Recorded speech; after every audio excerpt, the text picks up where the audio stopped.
ಚುನಾವಣೆ ಏನೋ ಶುರುವಾಗ್ತಾ ಇದೆ. ಆದ್ರೆ ಮಂಡ್ಯ ಚುನಾವಣೆ ಇಲ್ಲಿಯವರೆಗೂ ಪಡ್ಕೊಂಡಿದ್ದ ಅಬ್ಬರವನ್ನ ಅದ್ಯಾಕೋ ಕಡಿಮೆ ಮಾಡ್ಕೊಂಡಿದೆ. ಈ ಬಾರಿ ಮಂಡ್ಯ ಚುನಾವಣೆಯ ವರಸೆಯೇ ಬೇರೆಯಾಗಿರುತ್ತೆ. ಕಳೆದ ಬಾರಿಯಂತೆ ಮಂಡ್ಯ ಚುನಾವಣೆಯ ಅಬ್ಬರ ಈ ಬಾರಿ ಇರೋದೇ ಇಲ್ಲ.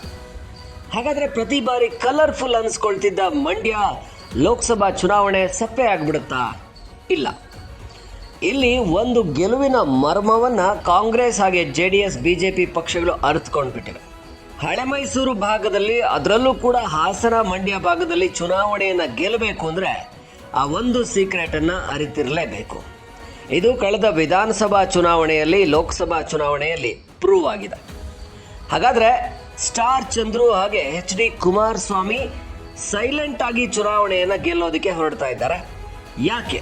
ನಾನು ಒಂದು 2-3 ಉದಾಹರಣೆಗಳನ್ನು ನಿಮ್ಮ ಮುಂದೆ ಇಟ್ಟು ಹೇಳ್ತೀನಿ. ಅದಾದ ನಂತರ ನಿಮಗೆ ಗೊತ್ತಾಗ್ಬೋದು ಈ ಬಾರಿ ಮಂಡ್ಯ ಚುನಾವಣೆ ಸೈಲೆಂಟ್ ಆಗಿರುತ್ತೆ ಯಾಕೆ ಅಂತ. ಇಲ್ಲಿಯವರೆಗೂ ಕೂಡ HD ಕುಮಾರಸ್ವಾಮಿ ಅಭ್ಯರ್ಥಿ ಆದರೂ ಕೂಡ ಎಲ್ಲೂ ಕೂಡ ವೈಯಕ್ತಿಕ ಪ್ರಹಾರವನ್ನೇ ಮಾಡ್ತಾ ಇಲ್ಲ ಯಾರ ಮೇಲೆ ಕೂಡ. ಸ್ಟಾರ್ ಚಂದ್ರು ಅವರು ಕಾಂಟ್ರಾಕ್ಟರ್ ಅಂತ ಹೇಳಿ ಅಥವಾ ಅವರು ಯಾವ ರೀತಿ ಬಂದರು, ಅವರ ಹಿನ್ನೆಲೆ ಏನೋ, ಇದರ ಬಗ್ಗೆ HD ಕುಮಾರಸ್ವಾಮಿ ಮಾತಾಡ್ತಾ ಇಲ್ಲ, ಮಾತಾಡೋದು ಇಲ್ಲ. ಇನ್ನು HD ಕುಮಾರಸ್ವಾಮಿ ಅವರ ಹಿನ್ನೆಲೆ ಬಗ್ಗೆ, ಅವರು ಮಂಡ್ಯಗೆ ಯಾಕೆ ಚುನಾವಣೆಗೆ ಬಂದು ನಿಂತರು, ಮಾಜಿ ಮುಖ್ಯಮಂತ್ರಿ ಆದವರು ಎಲ್ಲಿ ಚುನಾವಣೆಗೆ ನಿಲ್ಲಬೇಕಾ, ಇದೆಲ್ಲವನ್ನ ಕೂಡ ಮಾತಾಡೋದೇ ಇಲ್ಲ ಸ್ಟಾರ್ ಚಂದ್ರು. ಯಾಕಂದ್ರೆ ಮಂಡ್ಯ ಜನರ ಮನ ಒಲಿಸ್ಬೇಕು ಅಂತ ಹೇಳಿದ್ರೆ ಯಾರ ವಿರುದ್ಧನೂ ನೀವು ಮಾತಾಡಬಾರ್ದು. ಇದು ಕಳೆದ ಬಾರಿಯ ವಿಧಾನಸಭಾ ಲೋಕಸಭಾ ಚುನಾವಣೆಗಳು ಕಲಿಸಿದಂತಹ ಪಾಠ ಹಳೆ ಮೈಸೂರು ಭಾಗದಲ್ಲಿ.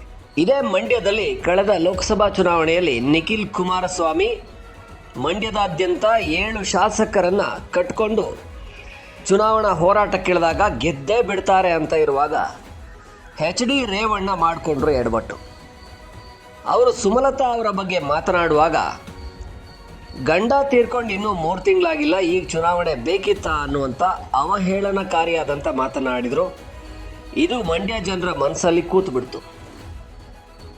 ಅಭ್ಯರ್ಥಿ ಎದುರಿಸಬೇಕು ತನ್ನ ಸ್ಪರ್ಧಿಯನ್ನ, ಎಲ್ಲವೂ ಸರಿ, ಆದರೆ ವೈಯಕ್ತಿಕ ಅವಹೇಳನ ಮಾಡೋದನ್ನು, ಅದು ಕೂಡ ಹೆಣ್ಮಕ್ಳ ವಿಚಾರದಲ್ಲಿ ಮಾತಾಡೋದನ್ನು, ಅದು ಕೂಡ ಕೌಟುಂಬಿಕ ವಿಚಾರದಲ್ಲಿ, ಅಂಬರೀಷ್ ಅವ್ರ ವಿಚಾರದಲ್ಲಿ ಮಾತಾಡೋದನ್ನು ಸಹಿಸಲಿಲ್ಲ ಜನ.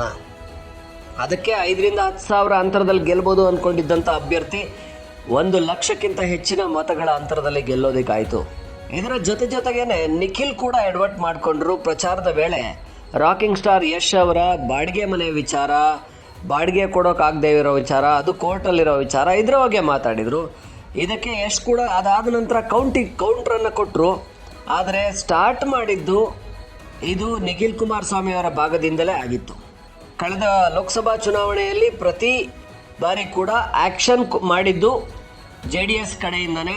ಅದು ರೇವಣ್ಣ ಮಾತಾಡಿರೋದಾಗಿರ್ಬೋದು, HD ಕುಮಾರಸ್ವಾಮಿ ನಿಖಿಲ್ ಮಾತಾಡಿದ್ದಾಗಿರ್ಬೋದು, ಅಬ್ಬರದಿಂದ ಮಾತನ್ನು ಶುರು ಮಾಡಿದ್ದೆ JDS ಕಡೆಯವರು. ಹಾಗಾಗಿ ಚುನಾವಣೆಯನ್ನು ಸೋಲೋದಕ್ಕೆ ಇಲ್ಲಿ ಕಾರಣ ಆಯಿತು. ಇದರ ನಂತರ ಕಳೆದ ವಿಧಾನಸಭಾ ಚುನಾವಣೆಯಲ್ಲಿ ಇದೇ ಹಳೆ ಮೈಸೂರು ಭಾಗದ ಹಾಸನದ ಪ್ರೀತಮ್ ಗೌಡ ಏನಿದ್ದಾರೆ, ಇವರು ಪದೇ HD ರೇವಣ್ಣ, ಭವಾನಿ ಅವ್ರನ್ನ ಕೆಣಕ್ತಾನೆ ಬಂದರು.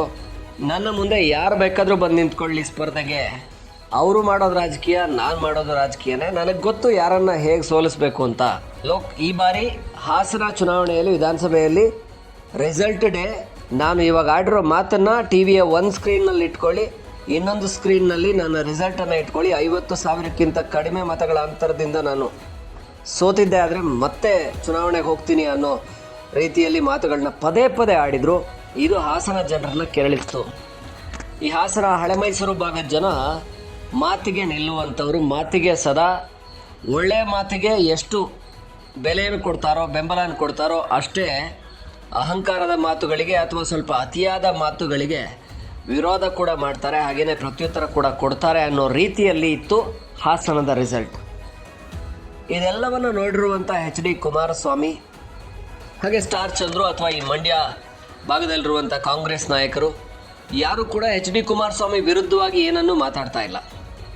ಅಭ್ಯರ್ಥಿಯಾಗಿ ಕಣಕ್ಕಿಳಿಯೋ ಮೊದಲು HD ಕುಮಾರಸ್ವಾಮಿಯವರು ಅಥವಾ ನಿಖಿಲ್ ಕುಮಾರಸ್ವಾಮಿ ಅವರ ಬಗ್ಗೆ ಇಲ್ಲಿಗೆ ದೇವೇಗೌಡರ ಕುಟುಂಬ ಯಾಕೆ ಬರಬೇಕು, ಅವರಿಗೆ ಅವ್ರದ್ದೇ ಆದ ಕ್ಷೇತ್ರಗಳಿಲ್ವಾ ಅನ್ನೋ ರೀತಿಯಲ್ಲಿ ಮಾತನಾಡಿದ್ರು. ಬಿಟ್ಟರೆ HD ಕುಮಾರಸ್ವಾಮಿ ಕಣಕ್ಕಿಳಿದ ನಂತರ ಅವ್ರ ಬಗ್ಗೆ ನೇರವಾಗಿ ವಾಗ್ದಾಳಿಗೆ ಎಲ್ಲೂ ಎಳಿತಾ ಇಲ್ಲ. ಯಾಕೆಂದರೆ ಮಂಡ್ಯ ಭಾಗದ ಜನರಲ್ಲಿ HD ಕುಮಾರಸ್ವಾಮಿ ಅವ್ರ ಬಗ್ಗೆ ಒಂದು ಸಾಫ್ಟ್ ಕಾರ್ನರ್ ಇದೆ ಅನ್ನುವಂಥದ್ದು ಗೊತ್ತಿರುವಂಥ ವಿಚಾರ. ಹಾಗಾಗಿ ಎಲ್ಲೂ ಕೂಡ ಎಚ್ ಡಿ ಕುಮಾರಸ್ವಾಮಿ ಅವ್ರನ್ನ ವಿರೋಧಿಸ್ತಾ ಇಲ್ಲ. ಇವರು ಮಂಡ್ಯಕ್ಕೆ ಬರಬಾರ್ದಾಗಿತ್ತು ಅನ್ನೋದು ಇದ್ರೂ ಕೂಡ ಜನರ ಮನಸ್ಸಲ್ಲಿರಲಿ, ಜನರ ಮನಸ್ಸು ಮತ ಆಗಿ ಪರಿವರ್ತನೆ ಆಗುತ್ತೆ.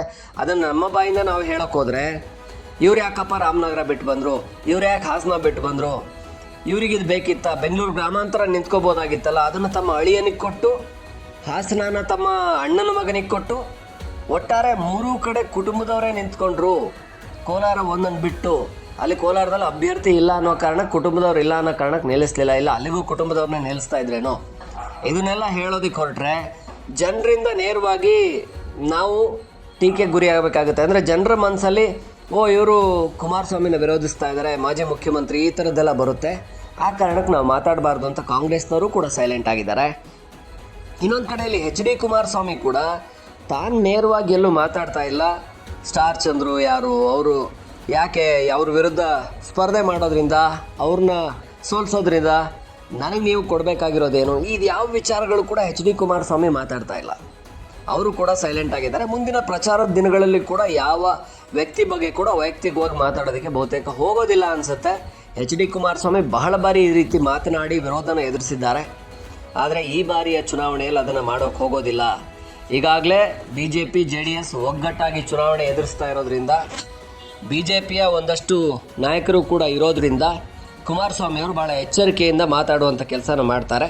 ಹಾಗಾಗಿ ಯಾರೂ ಕೂಡ ವೈಯಕ್ತಿಕವಾಗಿ ಟಾರ್ಗೆಟ್ ಮಾಡಿಕೊಂಡು ಕಳೆದ ಲೋಕಸಭೆಯಲ್ಲಿ ನಿಖಿಲ್ ಕುಮಾರಸ್ವಾಮಿ ವರ್ಸಸ್ ಸುಮಲತಾ ಆದ ರೀತಿಯಲ್ಲಿ, ಇಲ್ಲ ಪ್ರೀತಮ್ ಗೌಡ ವರ್ಸಸ್ ಗೌಡ್ರ ಕುಟುಂಬ ಆದ ರೀತಿಯಲ್ಲಿ ಈ ಬಾರಿ ಮಂಡ್ಯ ಚುನಾವಣೆ ಇರೋದಿಲ್ಲ. ಎಲ್ಲವೂ ಕೂಡ ಸೈಲೆಂಟಾಗಿ ನಡೆಯುತ್ತೆ. ಎಲ್ರಿಗೂ ಕೂಡ ಜನರ ಮನಸ್ಸನ್ನು ಗೆಲ್ಲಬೇಕು ಅನ್ನುವಂಥದ್ದು ಅರ್ಥ ಆಗಿದೆ. ಮಂಡ್ಯ ಚುನಾವಣೆ ಗೆಲ್ಲೋದು ಅಂತ ಹೇಳಿದರೆ ಯಾರೋ ನಾಯಕರನ್ನು ಕರ್ಕೊಂಬಂದು ನ್ಯಾಷನಲ್ ಲೆವೆಲ್ ಲೀಡರ್ಸು ಇಲ್ಲ ಸ್ಟೇಟ್ ಲೆವೆಲ್ ದೊಡ್ಡ ದೊಡ್ಡ ಮಾಸ್ ಲೀಡರ್ಸನ್ನ ಕರ್ಕೊಂಬಂದು ಭಾಷಣ ಮಾಡಿಸಿದ್ರೆ ಗೆಲ್ಲೋದಕ್ಕೆ ಸಾಧ್ಯ ಇಲ್ಲ. ಇಲ್ಲ ಸಿನಿಮಾ ಸ್ಟಾರ್ಸ್ಗಳನ್ನು ಕರ್ಕೊಂಬಂದು ಕೂಡ ಪ್ರಚಾರ ಮಾಡಿಸಿದ್ರು ಗೆಲ್ಲೋದಕ್ಕೆ ಸಾಧ್ಯ ಇಲ್ಲ.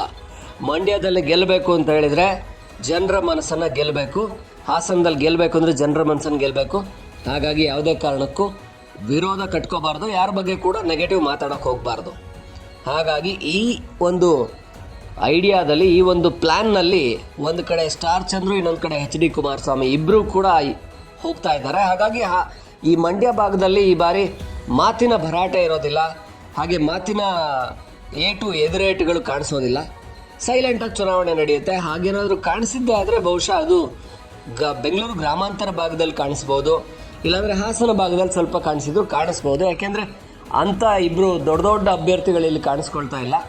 ಈ ಮಂಡ್ಯ ಭಾಗದಲ್ಲಿ ಕಾಣಿಸ್ಕೊಳ್ತಾ ಇರುವಂಥ ಸ್ಪರ್ಧೆ ಬೇರೆ ಭಾಗದಲ್ಲಿ ಇರೋದಿಲ್ಲ ಅಂತ ಅನ್ನಿಸ್ತಾ ಇದೆ. ಈ ರೀತಿ ಸೀಕ್ರೆಟ್ ಆಗಿ ಚುನಾವಣೆಯನ್ನು ಸೈಲೆಂಟಾಗಿ ಗೆಲ್ಲುವಂಥ ಪ್ಲ್ಯಾನ್ನಲ್ಲಿ ಎಚ್ ಡಿ ಕುಮಾರಸ್ವಾಮಿ ಹಾಗೆ ಸ್ಟಾರ್ ಚಂದ್ರು ಪ್ಲ್ಯಾನ್ ಮಾಡ್ತಾ ಇದ್ದಾರೆ ಅನ್ನಿಸ್ತಾ ಇದೆ ಸದ್ಯಕ್ಕೆ.